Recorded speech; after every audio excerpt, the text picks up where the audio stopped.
I used to have a friend years ago that would always complain about his wife. And he was always such a good guy. I didn't understand, like, how did he get stuck with this woman, right?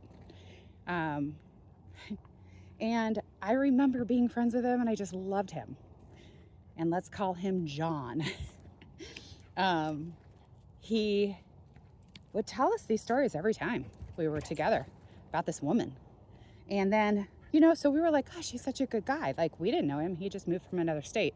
So we really didn't know the background. And for years, he would tell us these stories and how he hated her. Like, hated her. We were a team. And whenever she came around, we were all very cold to her.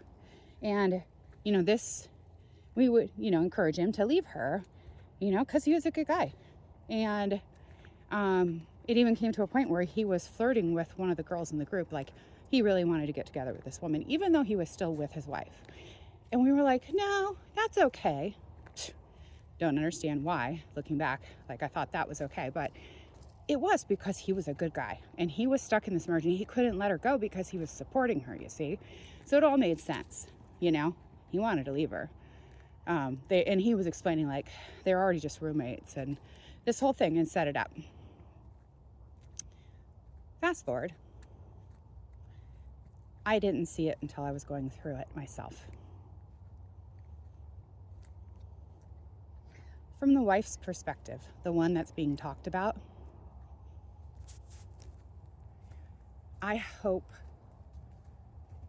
that by me sharing this, it can open some eyes.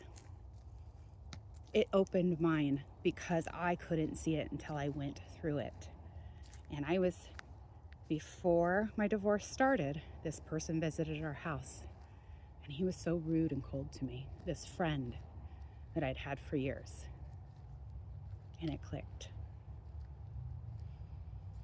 The manipulation that has to happen for years, all of the energy that goes through an individual that undermines trust, that justifies infidelity. It is mind-blowing how much time and energy has gone to this.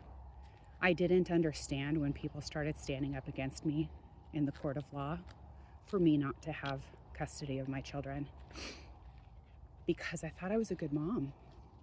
I knew I was a good mom. I know I'm a good mom. I spent hours, I did all this stuff, so I was like, how did they not see that? And it's because when you're being told a story, because I lived it on the other end, you believe the good guy. Nobody ever asked me if any of that stuff was going on. But I never asked John's wife if any of the stuff was ever going on.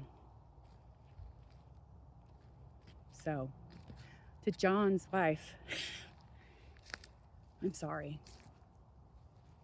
It took for me going through it myself for it to click.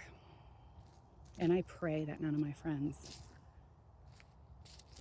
that are standing up against me in the court of law have to go through this themselves, because it's heartbreaking. It's heartbreaking to lose your kids. It's heartbreaking to lose a whole group of people that you thought were your friends. But it made my life a lot better, because I don't need anybody that's not going to ask me my side of the story. And I will always be aware in the future when somebody talks like that about their significant other and doesn't take action instead of talking and justifying the trust and the cheating. Instead, they just leave their significant other. So watch your friends. See who does this. And you'd be really surprised about what's actually going on at home, because he wasn't saying those things to me at home.